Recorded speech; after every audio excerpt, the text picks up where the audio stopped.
is the life. The Headbangers Ball is on location in glorious sunny Portugal, and we're dedicating the entire show tonight to Iron Maiden to celebrate the release of their new live album, A Real Live One.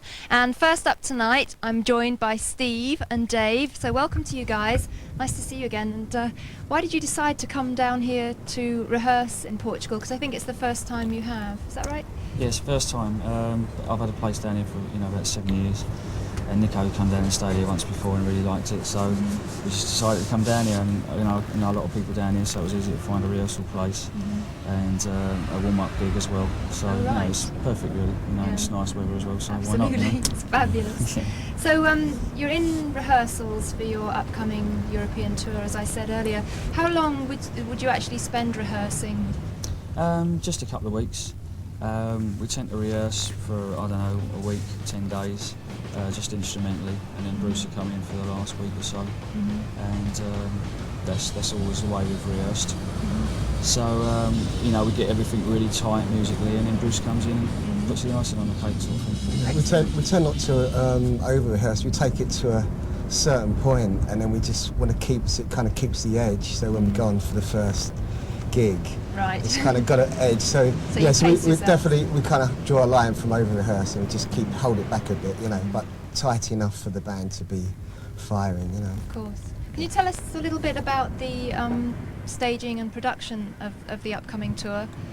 Well, the first 4 gigs are just like warm-ups in clubs, so there won't be much stage production there. But we're doing like production rehearsals in Ostrava in Czechoslovakia, which we've never really played there before, so that'd be interesting. Yes. And we're playing Bratislava as well, so that'd be good. And basically, it'd be fairly similar to what we did on the last part, because this is, I suppose, it's a real live tour, but local scooter. A large blue bottle. He's come off his real live air dryer there. I'd do anything to get on MTV. So it's going to be pretty much like at the end of the American I suppose, we'll be using the similar backdrops. We've had some more backdrops painted and stuff for this tour, and a few little different bits and pieces, but fairly similar to the last tour, because although this is called a real live tour, I suppose effectively it's Fear of the Dark Part 2, really. Oh right, yes, I was wondering about how you were going to come up with the set list, whether in view of the circumstances with Bruce you were going to go for more of a greatest hits type thing, or if you were going to concentrate on the material after '86. Well, we are doing some songs because the sort of game plans change a bit now, because originally Real Live One was going to come out at the start of the tour, and then the second live album was going to come out at the end of the tour. Right. Now that will come out sort of later on in the year, probably around September time, and we're going to record some more tracks as well on this part of the tour. So there'll be other tracks, probably, even stuff that's a bit older, maybe even a couple of things that Bruce hasn't really sung on before. So, it did change the game plan just a bit. We've been rehearsing some of the new ones we're going to be doing on tour. It's stuff from real early Maiden, and it's great to actually be playing these tracks again, because it kind of brings memories back, because there's some songs we haven't played for maybe 10 years or something. So some of them. Some of them Nick ain't even played. So sung on before, so. So it's exciting for us to go out and do these, old songs, and they're new, really, and especially the stage of the band and this part of the tour as well, because everything that's happening on this tour. It's a good way to go. Of course. Obviously, I've got to ask you about Bruce leaving the band, and did it come as a shock to you when he told you that he was going to leave and do other things? To be honest, yeah, because it was a real surprise, the timing of it. There's your eyes again. It was a surprise, without a doubt. Just more from the timing of it, I think if he'd have said at the end of the tour, we might have realised a bit more about, because I think we felt that, the Maiden's so busy, we're always on the road or, recording or whatever. And Bruce doing more and more writing his books and his solo stuff, and he wants to do a bit of acting and everything else. And I think sooner or later we realised that maybe he might jump ship, because just purely from the time factor of not being able to do everything, and concentrate 100% on us.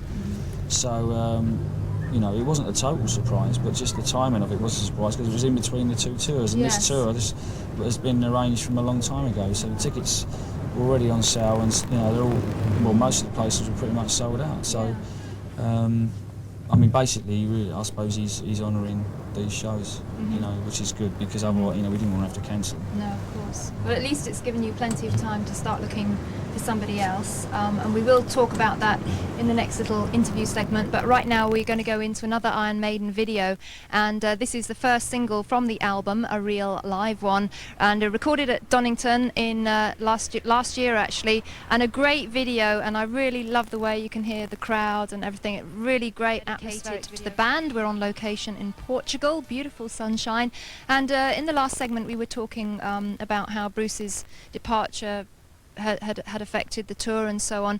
Do you think that because it's his very last set of shows with the band that it's going to make it that little bit extra special for everybody? Yeah, I should think so, yeah. I mean, it is a bit strange rehearsing with someone that you know is going to be going at the end of the tour, I've got to be honest, but it'll be special, yeah, because we'll be going out there and it's his last tour, and, you know, I think the last show is going to be something else, you know, it'll be quite an emotional thing, I think. Where's the last show? I think Belfast. Belfast, yeah. Wow, that'd be Yeah, it'd be like playing every concert. You're playing it like it's your last, and I think Bruce, you know, he's probably thinking that, you know, he's coming up to his end. So, but you know, so we wish him all the best in his future anyway. Absolutely. And, yeah. Yes. Well, we'll be speaking to Bruce a little bit later on, all about his feelings on leaving the band and what he's doing in the future. But we have to turn our attention to obviously what Iron Maiden are going to do next. In fact, probably in about 9 months' time when all the shows are finished and so on. And our first viewer's question of the evening comes from Kelvin Rowley from Cleveland, UK. Hello, Kelvin. Now, he has a question which I think is on everybody's minds. Now, with Bruce leaving the group, Kelvin wants to know what qualities will you be looking for in your next vocalist?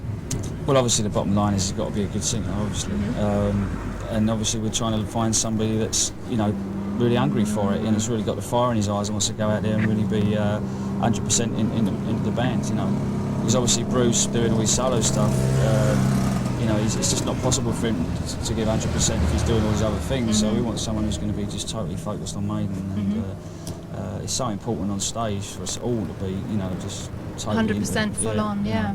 So I think if we find someone who's, you know, just really got the hunger there and really got the fire in him, I think that will be more important than even his vocal qualities. You know, although it goes without saying we want to find someone good, but you know, if someone's got a lot of charisma and really can, you know, give it some stick on stage, and I think that'll, if there's two of them that are really good, then I think that'll be the edge. Yeah, we feel there's definitely somebody out there, and really we'll know immediately. It's just having that bit of magic and that vibe, really, when you play together with someone. It's the same thing when when Yannick joined the band. It was like immediately, it was like the chemistry was there, a spark, and we knew just immediately, yes, that's right. And I think we'll feel the same way with a singer. So would you accept somebody that was completely unknown? Oh yeah, do you think? Yeah, definitely. Yeah. I mean, isn't that, I mean, we've got, like, at the moment we've got 2 suitcases full of tapes.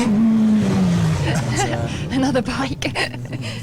And you're literally listening to... We're going to start listening to them, like, well, you know, after the gig, and we start going on the road on the bus, we'll start listening to them then, go through them all, and we will listen to every single tape.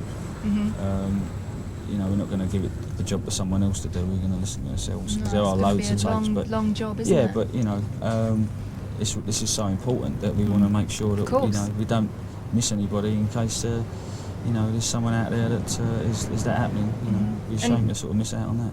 Is it important to you, Steve, to find somebody you can write songs with, or is that a secondary consideration? It is a secondary consideration, really, because if the geezer's that, you know, amazing vocally and he's got everything else, it's not so important that if he's not, you know, a prolific songwriter.